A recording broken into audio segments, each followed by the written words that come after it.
সঙ্গীন প্রণয় শক্তি লিখনীতে সুরাইয়া রাফা। আজকে থাকছে উপন্যাসটির ৪৪তম পর্ব। উপন্যাস পাঠে আছি আমি তারিফ। কাল সারারাত বৈশাখী ঝড় দানবীয় তাণ্ডব চালিয়েছে পুরো শহর জুড়ে। রাস্তাঘাটের বেহাল দশা, গাছপালা উপড়ে পড়ে বিভিন্ন লেনের যান চলাচল বন্ধ। অতিরিক্ত বৃষ্টিপাতে পুরো কৃতিকুঞ্জ প্যাকাশে রূপ ধারণ করেছে। থোকায় থোকায় বাগান বিলাসগুলো ঝরে পড়ে আছে পিছে ঢাকা ফ্রন্টিয়ার জুড়ে। অনুর সন্দিহান দৃষ্টিপাত এড়াতে লাজুক অরু খোলা জানালা গলিয়ে বাইরে চেয়ে আছে সেই তখন থেকে। সারা রাত ঝড়ের তোপে কেমন নেতিয়ে পড়েছে সৌন্দর্যবর্ধক গাছপালাগুলো। আজ সূর্য উঠেছে, গাঢ় তার সোনালি কিরণ। খুব সম্ভবত দুপুর গড়াতে গাছগুলো আবার আগের রূপ ধারণ করবে। এই মুহূর্তে অনুর নিজেরও বেশ ইতস্তত বোধ হচ্ছে অরুর সাথে কথা বলতে কি বলে ফেলেছে। ওই জন্যই তখন থেকে ওদের মাঝে পিনপতন নীরবতা বিরাজমান। এই অস্বস্তিদায়ক মুহূর্তটাকে কোনো মতে এড়িয়ে যাওয়ার দরুন হাতের আঙ্গুলে ওড়না পেঁচাতে পেঁচাতে অনুই ডেকে উঠল প্রথমে। বলছিলাম যে অরু, বলছিলাম, এই আপা, আজকে তোদের প্রি ওয়েডিং পার্টি না? রাতে কত মজা হবে বলতো? অনুকে কথা বাড়ানোর কোনোরূপ ফুসরত না দিয়ে পেছনে তাকিয়ে ফট করে কথাটা বলে উঠল অরু। ভাবটা এমন যেন ও নিষ্পাপ একটা বাচ্চা, বিয়ে বাসর কিংবা জায়ান্ত্রিক এসবের কোনোদিন নামও শোনেনিও। অরুর কথা স্বস্তি পেল অনু। তৎক্ষণাৎ হাসূচক মাথা নাড়িয়ে বলল, হ্যাঁ, এলিসা পুরো আয়োজন করছে শুনলাম। আমাদের দেশে আবার এসব হয় নাকি? কিন্তু মুহূর্তে ভার হয়ে এলো অনুর মুখশ্রী। আধার ঘনালো পান পাতার মতো উজ্জ্বল মুখটাতে। অরু এগিয়ে এসে শুধালো, কিন্তু কি আপা? অরুর জিজ্ঞাসু দৃষ্টির পাছে অনুর জবাবের উৎস খুঁজে পেয়েছে কি পায়নি তার আগেই নিচতলা থেকে প্রচণ্ড চেঁচামেচির আওয়াজে দুবন হকচকিয়ে উঠল ওরা। আওয়াজ শুনে মনে হচ্ছে কেউ কাউকে মারছে খুব। সকাল সকাল আবারও কৃতিক কারোর সাথে ঝামেলা শুরু করলো না তো? কথাটা বোধগম্য হতেই কলিজার পানি শুকিয়ে এলো অরুর। এই মানুষটা ঝামেলা মারামারি এসব না করে অরুকে একদণ্ড শান্তি দিতে পারে না নাকি? না, পারে না। কারণ সে তো দ্য গ্রেট অসভ্য উগ্র বেপরোয়া ছন্ন ছাড়া জায়ান কৃতিক চৌধুরী, যার কাজই হলো সকাল সন্ধ্যা ঝামেলা পাকানো। অরুর নিষ্ফল ভাবনায় ছেদ ঘটে আবারও নিচতলার তীব্র শোরগোলের আওয়াজে। ভ্রম ছুটে গেলে অরু আর এক মুহূর্ত অপেক্ষা করে না। ওড়নাটা কোনো মতে গায়ে জড়িয়ে দ্রুত পায়ে রুম থেকে বেরিয়ে যেতে যেতে অনুকে বলে, আপা চল তো, আবার কি হলো দেখে আসি। অরুর কথায় উপর নিচ মাথা নাড়িয়ে বড় বড় পা পেলে দোতলা ছাড়ল অনুও।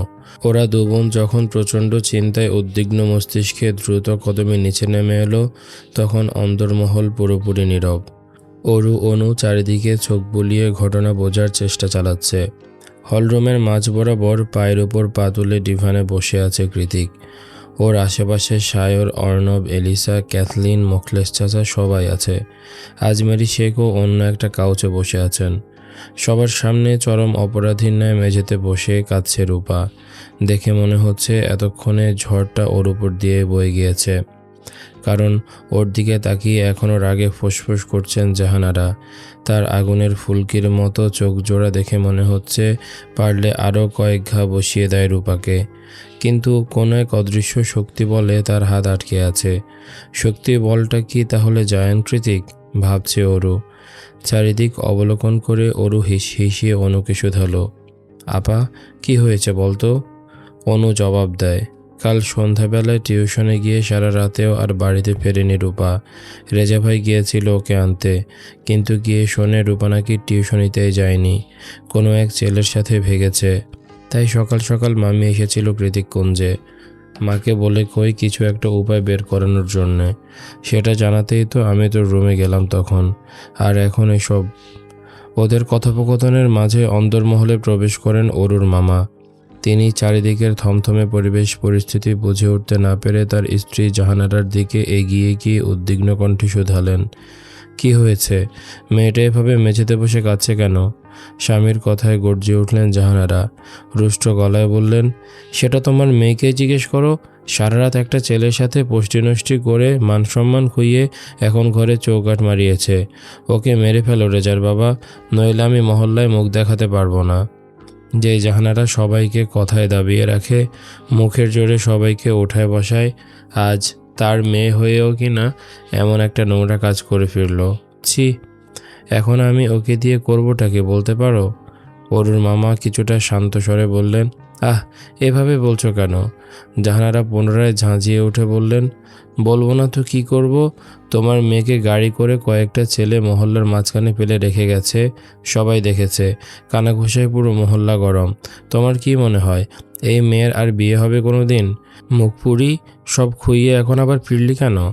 এ বলে জাহানারা আবারও রূপাকে মারতে উদ্যত হবেন, ঠিক তখনই জাহানারা বরাবর কথার তীর ছোড়ে Kritik. Stop it, I hate noise. কৃতিকের গর্জনে থেমে গেলেন জাহানারা। জাহানারা থেমে যেতেই কৃতিক তির্যক কণ্ঠে পুনরায় বলল, ঠিকই বলেছেন আপনি, আপনার মেয়ের কোথাও বিয়ে হবে না। লোকজন আপনার সম্মুখে চি চি বলে আওড়াবে। এর কারণ অবশ্য আপনি নিজেই। লোকজনের হাঁড়ির খবর ঘেটে কাসুন্দি বানিয়েছেন এতদিন, এখন স্বয়ং আপনার মেয়ের পালা। তারা তো এবার আপনাকে আখ মারাই করবেই, এতে কোনো ভুল নেই। কৃতিকের কথায় জাহানারা জবাব খুঁজে পেল না। জবাব দেওয়ার মতো কী বা আছে? কথা তো সত্য। আজমেরি শেখ এখনও চুপচাপ। তিনি কৃতিকের পরবর্তী পদক্ষেপের অপেক্ষায়। আসলে চাইছেটা কি কৃতিক, সেটাই আপাতত ভাবছেন তিনি। অরু এখনও চুপচাপ শুকনো মুখে ঘরের এক কোণে দাঁড়িয়ে আছে। কৃতিক স্পষ্ট চোখে এক নজর অরুর দিকে তাকালো, অতপর সবার সামনে ওকে ডেকে বলল, বেবি, এক গ্লাস পানি নিয়ে আয় তো, সকালে ব্রেকফাস্ট করে পানিটাও খেতে পারিনি। অরু হাসূচক মাথা নাড়িয়ে কিচেনের দিকে এগিয়ে গেলে কৃতিকের কথায় মোখলেস চাচা হকচকিয়ে বলে ওঠেন, আমি নিয়ে আসছি বাবা। কৃতিক গম্ভীর গলায় বাদ সেধে বলল, আমার বউ আছে তো এখানে, আপনি দাঁড়িয়ে থাকুন, আপনার সাথে জরুরি কথা আছে। মোখলেস চাচাকে হুকুম করে পরক্ষণে জাহানারার দিকে তাকিয়ে কৃতিক বলে, রূপাকে মোখলেস চাচার সাথে বিয়ে দিয়ে দিন। মোখলেস এখনও অবিবাহিত, বয়স খুব বেশি না, মাত্র ৪৫ বছর। কৃতিকের কথায় যেন বাজ পড়ল পুরো হলরুম জুড়ে। আজমেরি শেখ তৎক্ষণাৎ তেতে উঠে বলল, কৃতিক, এবার একটু বেশি বাড়াবাড়ি হয়ে যাচ্ছে। অফিসেও তুমি আমার অমতের ইচ্ছে মতো রুলস দিয়ে যাচ্ছ, আর এখন বাড়িতেও। কৃতিক হাতের ইশারায় আজমেরি শেখকে থামিয়ে জিভ দিয়ে গাল ঠেলে বলল, আমার কথা এখনও শেষ হয়নি মাদার ইন ল। তাছাড়া ডিলটা আপনার আমার মাঝে হচ্ছে না, ডিল হচ্ছে আমার আর ওনার মাঝে। চোখ দিয়ে জাহানারাকে ইশারা করে কৃতিক, তাই আপাতত আপনার মতামত গ্রহণযোগ্য নয়।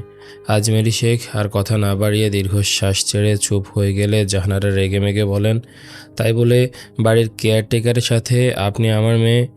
জাহানারার কথা শেষ করার আগেই কথা ছুড়ল কৃতিক, বলল, বিয়ে হয়ে গেলে আমার বনানীর ফ্ল্যাটটা আমি মোখলেস চাচা আর রূপার নামে উইল করে দেব। এছাড়া মোখলেস চাচাকে তার যোগ্যতা অনুযায়ী জেকে গ্রুপে কর্মসংস্থানের সুযোগ করে দেওয়া হবে। আফটারঅল আপনারা আমার বউয়ের পরম আত্মীয়, এতটুকু দায়বদ্ধতা তো আমার আছে, রাইট? কৃতিকের ছুঁড়ে মারা মেঘনা ছাইতে জলের মতন অফার শুনে জাহানারার চোখ বিস্ময়ে চিকচিক করে উঠল। বনানীতে নিজস্ব ফ্ল্যাট তো তার বাবা দাদা 14 গোষ্ঠীরও সাধ্যের বাইরে, সেখানে কৃতিক কিনা এমনি এমনি দিয়ে দেবে? জাহানারা চোখে মুখে লোভাতু দৃশ্য ভেসে উঠেছে, ভেতরে ভেতরে টকবক করছে কামনার লাভডুব। জাহানারা তখন থেকে চুপ হয়ে আছেন দেখে অরুর মামা এবার কৃতিকের কথায় নাকচ করে বলল, অসম্ভব, তাই বলে মেয়েকে এমন 40 লোকের সাথে বিয়ে দেব নাকি? অরুর মামার রাশভারী কথা তখনই থেমে গেল, যখন পাশ থেকে জাহানারা তীক্ষ্ণ কণ্ঠে বলে উঠলেন, তুমি চুপ করো একদম। কে বিয়ে করবে তোমার এই অপয়া হতচ্ছাড়া নষ্টা মেয়েকে? যা হয় ভালোর জন্যই, উনি আমাদের ভালোর জন্য কথা বলেছেন। চুপচাপ বিয়েতে মত দাও। তাছাড়া অমন বিশাল ফ্ল্যাটের মালিক হলে মোখলেসকে জামাই বানাতে আমার কোনো অসুবিধা নেই। এদিকে এই কাহিনীর মূল চরিত্র মোখলেস চাচা এখনও হতবিহ্বল চোখে একে একে সবার কথা শুনে যাচ্ছে। কৃতিক কি আসলে তাকে বিয়ে দিয়ে তার এত বছরের বিষাদময় আইবুড়োর নাম গোছাবে নাকি? সেটাই আপাতত ভাবছে মোখলেস চাচা। সবার মাঝে নীরবতা বিরাজমান, শুধুমাত্র রূপা মায়ের হাত পা ধরে কান্নাকাটি করছে, যাতে তাকে মোখলেস চাচার কাছে বিয়ে না দেয়া হয়। অনু আর অরু মামিকে বোঝানোর চেষ্টা করছে, কিন্তু জাহানারা তার সিদ্ধান্তে অনড়। তিনি উল্টে খানিকটা দেনমনো করে কৃতিককে প্রশ্ন করে বলেন, বলছি যে বিয়েটা হয়ে গেলে সত্যি ফ্ল্যাট পাবে তো ওরা? কৃতিক গভীর গলায় বলল, এখন বিয়ে হলে উইলটাও এখনই হবে, আমার কাগজপত্র সব রেডি। কৃতিকের কথায় জাহানারা পুলকিত হয়ে নিজের স্বামীর উদ্দেশ্যে বলল, ওগো, তাহলে আর দেরি কেন? কাজিয়ানের ব্যবস্থা করো, আজকে বিয়ে হবে ওদের। অরুর মামা খুব যে সৎ মানুষ তা নয়, টাকা আধিপত্য এসবের লোভ তারও আছে। মেয়ের সূত্র ধরে যদি এভাবে রাতারাতি লাখপতি হয়ে যাওয়া যায় তো ক্ষতি কি? হোক বিয়ে, মেয়ে তো আর পানিতে পড়ে যাচ্ছে না, উল্টো মুখলেসকে জামাই বানিয়ে নাকের ডগায় দড়ি দিয়ে ঘোরানো যাবে, ব্যাপারটা মন্দ হবে না। অবশেষে মনে মনে হাজারো লাভ লসের হিসাব কষিয়ে তবেই তিনি চললেন কাজী খোঁজার উদ্দেশ্যে। শেষমেশ নানান জল্পনা কল্পনার ইতি টেনে রূপার বিয়ে হতে হতে সকাল গড়িয়ে বিকেল হলো। এক হাতে রূপাদের বিয়ে হয়েছে আর অন্য হাতে প্লেটের চাবি উঠেছে জাহানারার কোমরের গোছায়। আজমেরি শেখের কিছু বলার ছিল না, বললেও হয়তো জাহানারা পাত্তা দিতেন না, তাই নিজের গুরু গম্ভীর ধরে রাখতে চুপিয়ে রয়েছিলেন তিনি। আজকাল কৃতিকের কর্মকাণ্ডে তিনি শুধুই নীরব দর্শক মাত্র, কোনো কিছু বলার বা কৃতিককে বাইরে গিয়ে কোনো সিদ্ধান্ত নেওয়ার হেতু রাখে না কৃতিক। ব্যাপারটা আজমেরি শেখের নিকট চরম বিরক্তির পর্যায়ে উঠে এসেছে। তাও তিনি নিশ্চুপ, কারণ একটাই, অনুর বিয়ে। অনুর বিয়েটা সর্বোত্তম পন্থায় দিতে চান তিনি, তারপর না হয় একে একে দান ছালা যাবে। তাড়াহুড়োর কিছু নেই, তাছাড়া আজমেরি শেখের তাড়াহুড়ো জিনিসটা পছন্দও নয় মোটে। আজ যেহেতু বিয়ের প্রথম দিন, তাই মেয়ে জামাইকে নিয়ে খুশি মনে বাড়ি ফিরেছেন জাহানারা। কে জানে, হয়তোবা অনুর বিয়ে উপলক্ষে দু একদিন বাদে আবারও পুরো পরিবার শুদ্ধ কৃতিকুঞ্জে হাজির হবেন তিনি। অরু তড়িঘড়ি পায়ে মাত্রই প্রবেশ করেছে কৃতিকের রুমে। রাগের তোপে শরীরটা রিরি করছে ওর। এখানে আসতে আসতে ঠিক করে নিয়েছে যা হওয়ার হয়ে যাক, আজকে কৃতিককে কিছু করা কথা শুনিয়ে তবেই সেখান থেকে যাবে। কৃতিক তখন রুমে ছিল, আপাতত তার মনোযোগ ল্যাপটপে নিবদ্ধ। অরু ভেতরে প্রবেশ করে আচমকে কৃতিকের মুখের সামনে ল্যাপটপটা ঠাস করে বন্ধ করে দিল। অরুর কাণ্ডে কৃতিক কিছুটা রাগী গলায় বলল, হোয়াটস রং অরু, কাজ করছি তো। অরুর এক অগাধ বিশ্বাস কৃতিক ওকে পাগলের মতো ভালোবাসে। অন্য সবার সাথে যাই করুক না কেন, তবে অরু যদি কৃতিকের কলেজাটাও চিবিয়ে খেয়ে নেয় তবু কৃতিক টু শব্দটাও করবে না। সেই সাহস থেকে রাগে ফুঁসতে ফুঁসতে ও বলল, কাজ পরে করবেন, আগে বলুন এত বড় একটা অন্যায় কেন করলেন?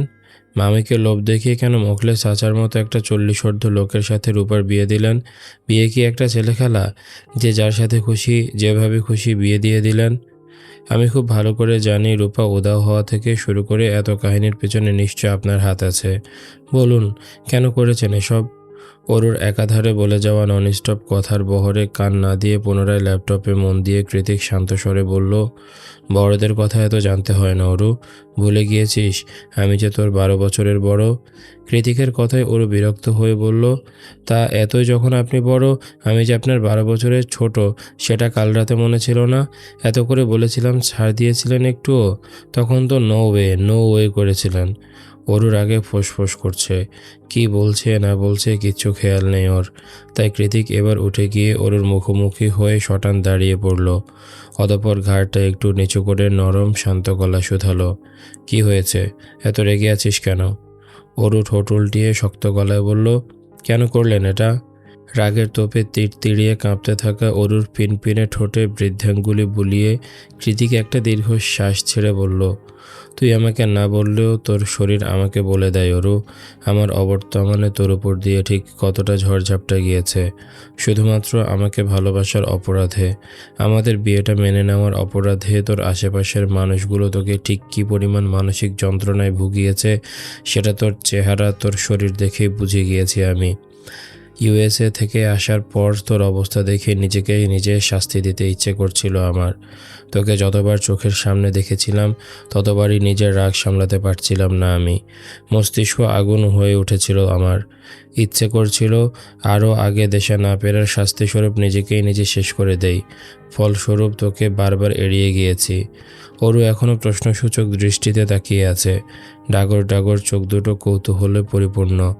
ওর কৌতূহলের জোয়ারে কিছুটা ভাটি দিতে আবারও বলা শুরু করে কৃতিক, মনে আছে অরু, আমি বলেছিলাম তুই নিশ্চিন্তে থাক, পুরো দুনিয়া আমি দুহাতে সামলে নেব। যে সমাজ আমার বউয়ের দিকে আঙ্গুল তুলবে সেই সমাজের নিয়মে আমি পাল্টে দেব।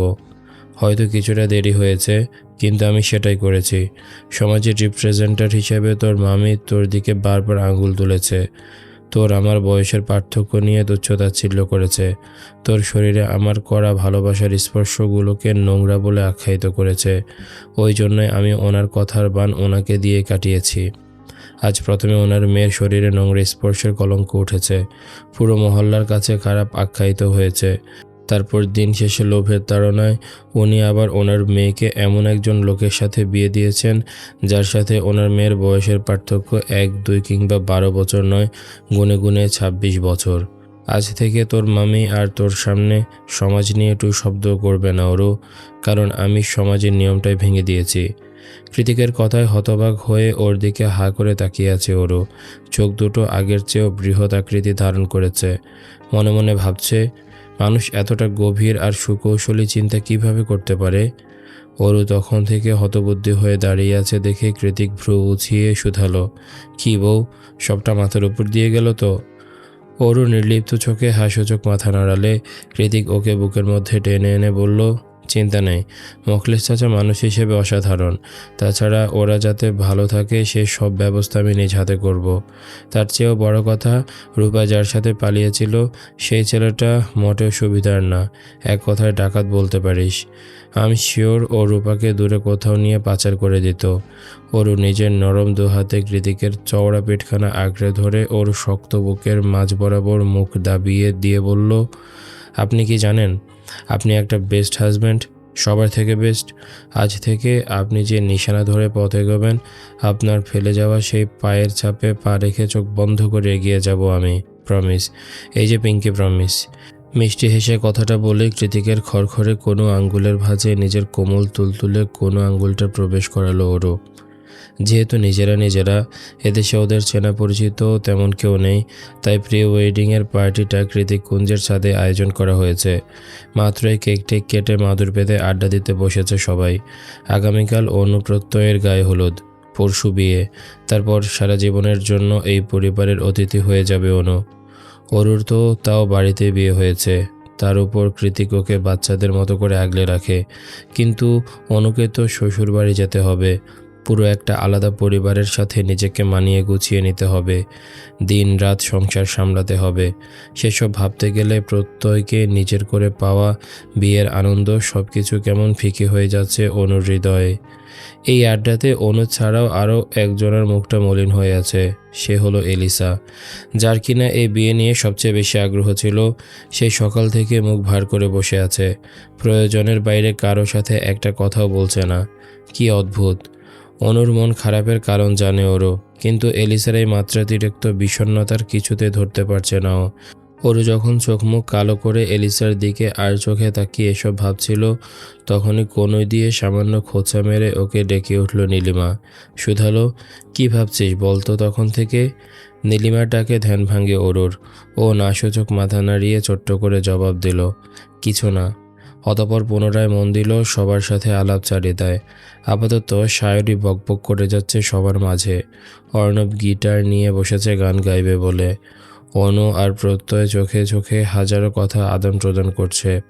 কৃতিক সবার সাথে আড্ডা দিতে বসেছে ঠিকই, তবে তার ধ্যান জ্ঞান সব কিছুই ম্যাকবুকে নিবদ্ধ।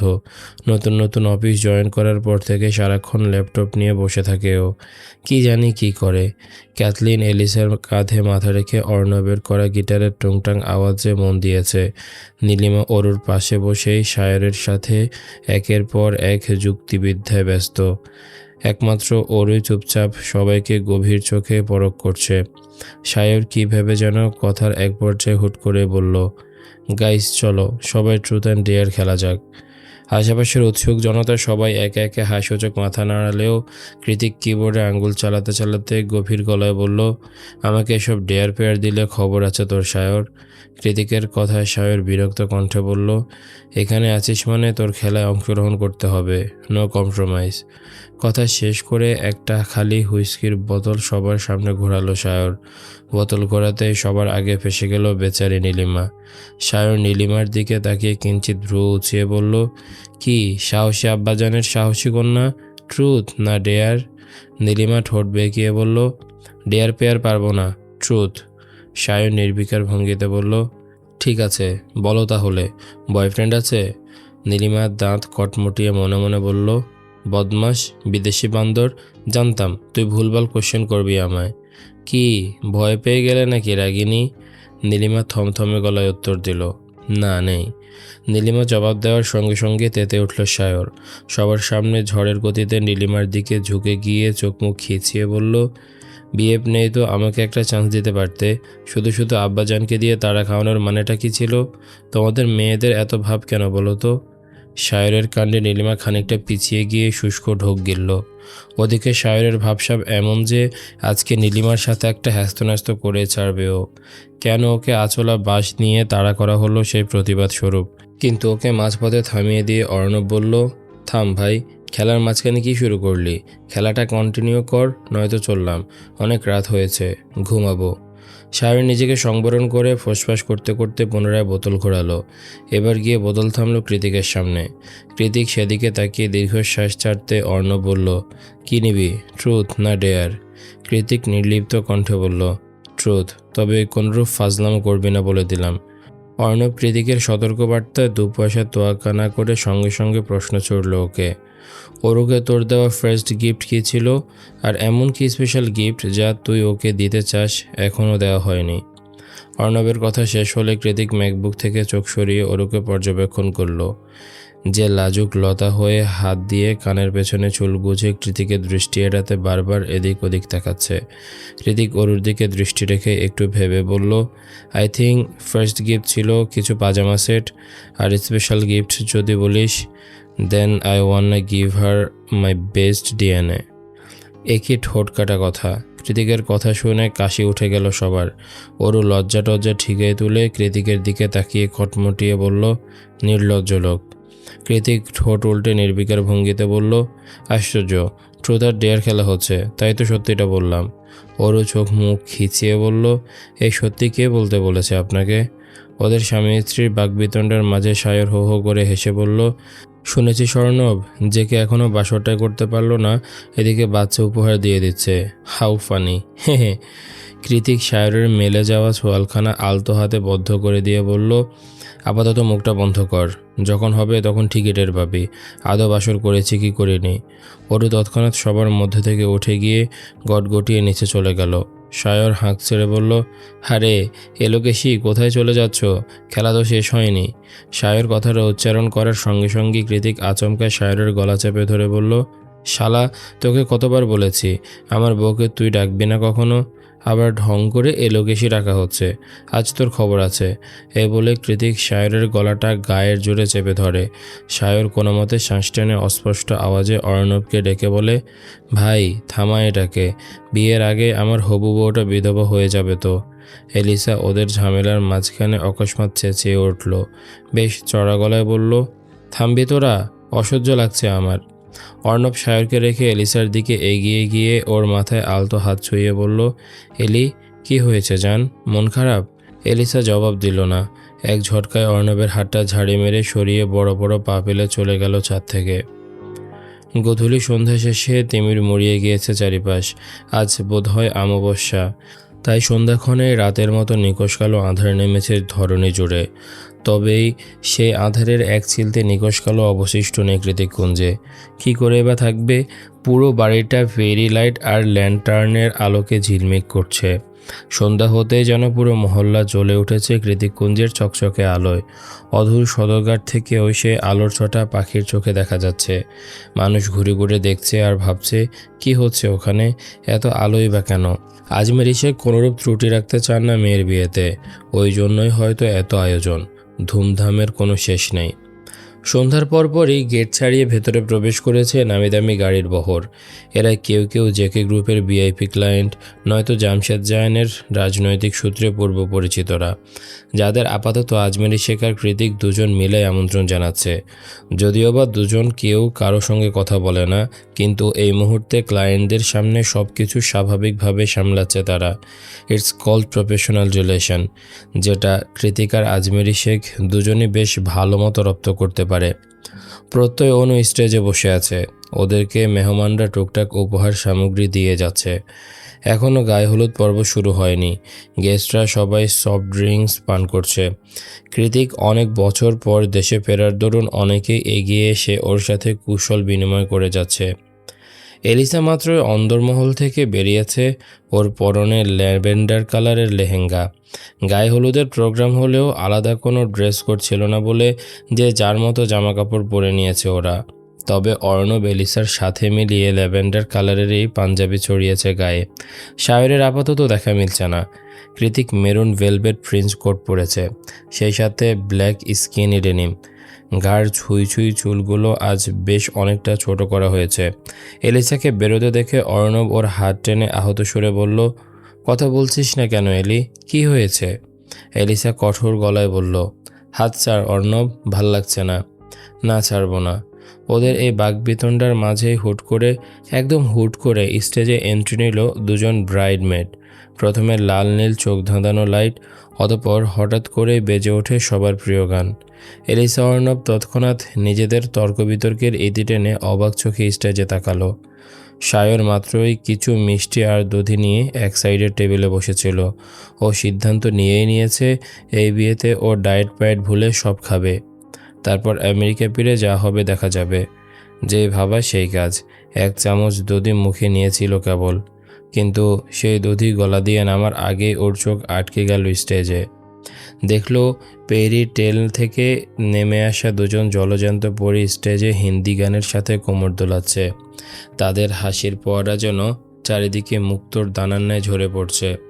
সেদিকে তাকিয়ে কয়েকবার পলক ফেলে অস্ফুটেই শায়র বলল, এটা কি আসলে আমার রাগিনীটা নাকি? হায় আল্লাহ, এত সুন্দর কেন লাগছে? নজর লেগে যাবে তো সবার। পচা মেয়েটাকে কে বলেছে এভাবে নাচতে? আমার তো হার্টবিট ফেল করছে। ও গড! কৃতিক তখনও ক্লায়েন্টদের সাথে কুশল বিনিময়ে ব্যস্ত। একজনের পর একজন আসছেই। চারিদিকে তাকানোর ফুসরত নেই ওর, নেই স্টেজের দিকেও মন। কিন্তু হঠাৎ করে ওর কেন যেন মনে হলো স্টেজে এই মুহূর্তে যে মেয়েটা গানের তালে পা দোলাচ্ছে, সুন্দর সুন্দর ভঙ্গিমাতে হেলে দুলে নাচ করছে, সেই মেয়েটাকেও চেনে। কেন যেন উষ্ণ হৃদয়টা বলছে, একবার ফিরে তাকা কৃতিক, শুধু একবার, and then you will be fucking speechless.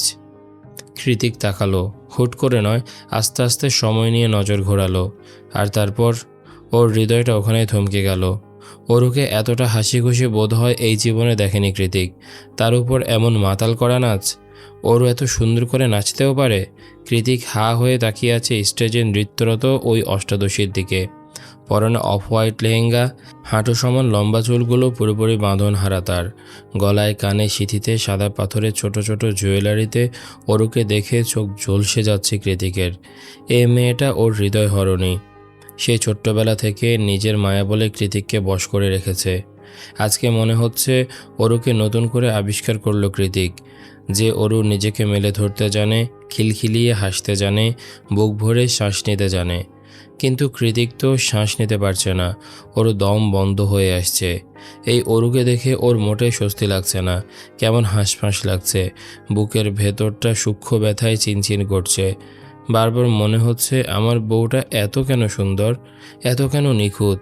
উপরওয়ালা কি একটু খানি খুঁত রাখতে পারতো না কৃতিককে একটুখানি স্বস্তি দেওয়ার জন্য? এখন যে কৃতিকের মাতাল মাতাল লাগছে, খুব ইচ্ছে করছে নৃত্যরত অরুর পাশে দাঁড়িয়ে সবাইকে অ্যানাউন্সমেন্ট করে বলতে, দেখো সবাই, এই মিষ্টি মেয়েটা আমার বউ, আমার হার্টবিট, আমার সব কিছু, শুধুই আমার।